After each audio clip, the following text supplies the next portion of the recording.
নমস্কার বন্ধুরা, home cook চ্যানেলে সবাইকে স্বাগত জানাই। আজকে আমি ভিন্ডি দিয়ে দারুণ স্বাদের একটি রেসিপি তৈরি করে দেখাবো। এই রেসিপিটি গরম ভাতের সাথে খেতে কিন্তু অপূর্ব স্বাদের লাগে। তবে চলুন রেসিপিটি তাড়াতাড়ি শুরু করে ফেলছি। আমি এখানে 300 গ্রামের মতন ভেন্ডি নিয়েছি। আর এই ভেন্ডিগুলা একদম ছোট ছোট কচি কচি ভেন্ডি নিয়েছি। আর এই রেসিপিতে এই ছোট ছোট একদম কচি কচি ভেন্ডিরই কিন্তু প্রয়োজন। তো ভেন্ডিগুলো প্রথমে আমি খুব ভালো করে ধুয়ে নিলাম, কারণ ভেন্ডিগুলোকে কেটে ধুতে নেই, কারণ ভেন্ডিগুলোকে যদি কেটে ধোয়া হয় তাহলে একটা ল্যাললেলে ভাব চলে আসে। তার জন্য সবসময় ভেন্ডিগুলোকে ধুয়ে তারপর কাটতে হয়। সমস্ত ভেন্ডিগুলো কেটে নিয়েছি। এবার আমি একটা প্লেটে নিয়ে নিয়েছি। এবার ভেন্ডিগুলো একটু সুন্দর করে একটু সাজিয়ে নিয়েছি।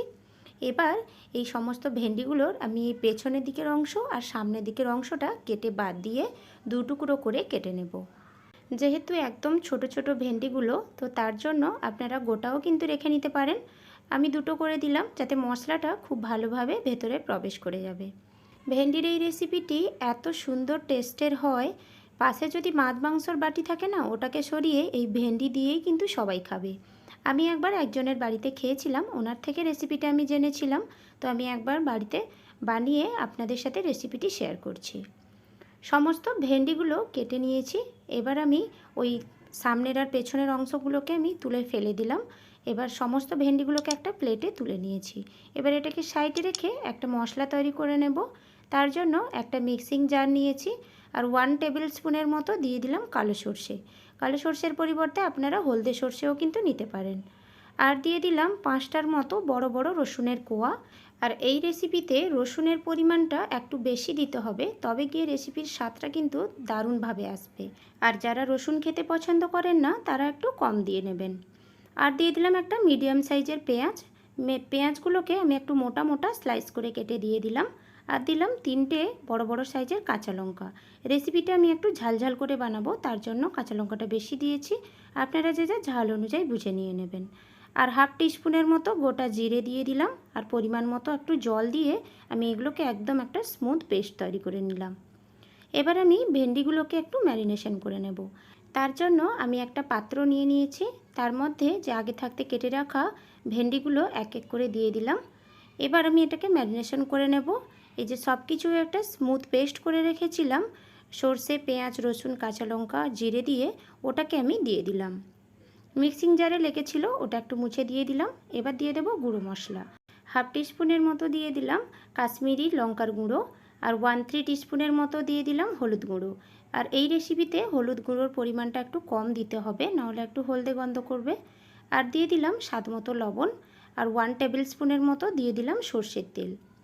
এবার আমি সমস্ত কিছুকে খুব ভালো করে একটু মিক্স করে নিচ্ছি। এতক্ষণ পর্যন্ত যদি আমার রেসিপিটি আপনাদের ভালো লেগে থাকে, তাহলে প্লিজ আমার ভিডিওতে একটা লাইক দিয়ে সকলের সাথে শেয়ার করবেন এবং সবশেষে আমার চ্যানেলটিকে সাবস্ক্রাইব করতে ভুলবেন না। সাবস্ক্রাইব করলে বন্ধুরা আমি নতুন নতুন আরও ভিডিও আপনাদের সামনে নিয়ে আসব, আর আপনাদেরও খুব ভালো লাগবে। ভেন্ডিগুলোকে খুব ভালোভাবে ম্যারিনেশন করে নিয়েছি। এবার 10 থেকে 15 মিনিটের মতো আমি এগুলোকে ঢাকা দিয়ে রেখে দেবো সাইডে। 10 থেকে 15 মিনিট হয়ে গেছে। এবার আমি চলে এলাম রান্নার কাছে। তার জন্য গ্যাসে একটা কড়াই বসিয়ে দিয়েছি। 2 থেকে 3 টেবিল স্পুনের মতো সর্ষের তেল দিয়ে দিলাম। রান্নাটা আমি সর্ষের তেলে করব, আর আপনারা চাইলে রিফাইন তেলেও কিন্তু করে নিতে পারেন, কিন্তু সর্ষের তেলের করলে এর টেস্টটা খুব ভালো আসে। সর্ষের তেলটা আমি খুব ভালো করে গরম করে নিয়েছি। এবার হাফ টিস্পুনের মতো দিয়ে দিলাম কালো জিরে। খুন্তির সাহায্যে একটু নেড়ে চেড়ে কালো জিরেটাকে খুব ভালো করে একটু ভেজে নিলাম। এবার ভেন্ডিগুলো যে ম্যারিনেশন করে রেখেছিলাম, ওগুলো আমি এক এক করে দিয়ে দিলাম।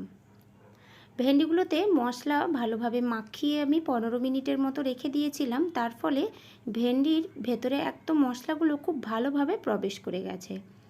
এবার সামান্য একটু নেড়েচেড়ে আমি তেলের সাথে একটু মিক্স করে নিচ্ছি। গ্যাসের ফ্লেমটা মিডিয়ামে রেখে আমি প্রায় 2 মিনিটের মতো নাড়াচাড়া করে নিয়েছি। মশলাগুলো যে একটু কাঁচা গন্ধ থাকে, এটাতে এই 2 মিনিট নাড়াচাড়া করে নেওয়ার ফলে মশলার কাঁচা গন্ধগুলো একটু চলে যাবে।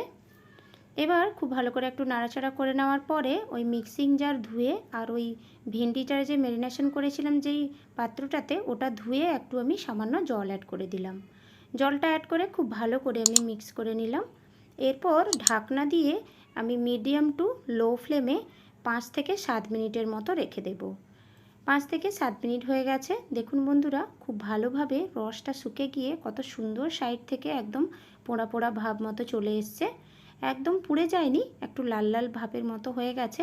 আর এটাই কিন্তু খেতে অপূর্ব স্বাদের লাগে। রান্নাটা প্রায় আমার রেডি হয়ে গেছে। এবার হালকা একটু নেড়ে চেড়ে একটু রসটা শুকিয়ে নিচ্ছি। যারা একটু যদি রসরসে ভাব মতো খেতে পছন্দ করেন তাহলে এই পর্যায়েও কিন্তু রেখে দিতে পারেন। তো ভাতের সাথে মেখে খেতে একটু ভালো লাগবে।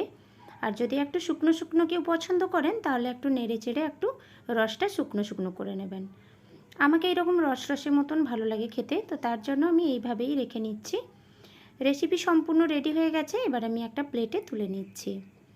দেখুন খালি বন্ধুরা, দেখতে কতটা সুন্দর হয়েছে আর কতটাই লোভনীয় হয়েছে। শুধু দেখতে যে সুন্দর হয়েছে তা কিন্তু নয়, খেতেও কিন্তু অপূর্ব স্বাদের হয়। গরম গরম ভাতের সাথে এই রেসিপিটি থাকলে সত্যি বলতে বন্ধুরা আর কোনো তরকারির কিন্তু প্রয়োজন হবে না। খুব সুন্দর একটি রেসিপি আপনাদের সাথে শেয়ার করলাম। এই রেসিপিটি আরও একটা প্রসেসে কিন্তু বানানো যায়, সব কিছু সেম থাকবে। খালি আমি এখানে গ্যাসে বানিয়েছি।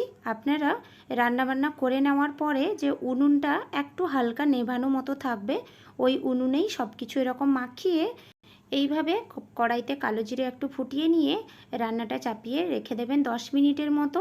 বাকি সমস্ত কাজগুলো যতক্ষণ শেষ করে আসবেন রেসিপিটি সম্পূর্ণভাবে তৈরি হয়ে যাবে আর অপূর্ব স্বাদের লাগবে খেতে। দেখবেন চারিদিকে যে একটু পোড়া পোড়া ভাবটা ধরে আসে, তাতে অপূর্ব স্বাদের লাগবে খেতে।